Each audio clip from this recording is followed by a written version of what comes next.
गांव में रमेश नाम का एक व्यक्ति रहता था। वह बचपन से ही मेहनती था, लेकिन जीवन भर गरीबी और संघर्ष से जूझता रहा। उसके मन में हमेशा एक सवाल रहता था, मैंने कभी किसी का बुरा नहीं किया, फिर भी भगवान मेरी सुनते क्यों नहीं। एक दिन गांव में एक प्रसिद्ध संत आए।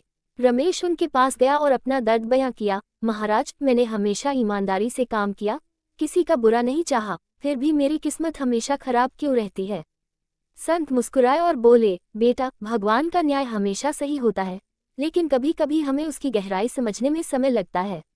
अगर तुम सच्चे हो तो भगवान तुम्हारी परीक्षा जरूर लेंगे, लेकिन अंत में न्याय भी करेंगे। रमेश को ये बात समझ नहीं आई, लेकिन वह चुपचाप घर लौट आया। अगले दिन गांव के ठाकुर ने एक योजना बनाई। उन्होंने गांव के सभी गरीबों की मदद करने के लिए 50,000 रुपये मंदिर में दान करने का संकल्प लिया। रुपये लेकर जाते समय ठाकुर का नौकर रास्ते में गिर पड़ा और पैसों की थैली रमेश के घर के बाहर आ गिरी। जब रमेश ने उसे देखा तो उसके मन में लालच आया, अगर मैं ये पैसे रख लूं तो मेरी सारी गरीबी दूर हो जाएगी। लेकिन अगले ही पल उसे संत की बात याद आई, भगवान तुम्हारी परीक्षा जरूर लेंगे। उसने तुरंत गांव के सरपंच को बुलाया और पैसे लौटा दिए। ये देखकर ठाकुर बहुत प्रभावित हुए और बोले, रमेश, तुम्हारी ईमानदारी ने मुझे छू लिया।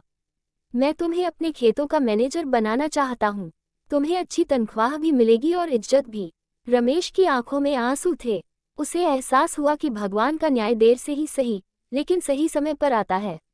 आपको भगवान पर विश्वास है तो जय श्री राम कमेंट में जरूर लिखें।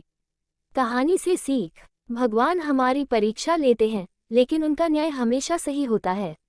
सच्चाई और ईमानदारी का फल देर से ही सही, लेकिन जरूर मिलता है। जय श्री राम।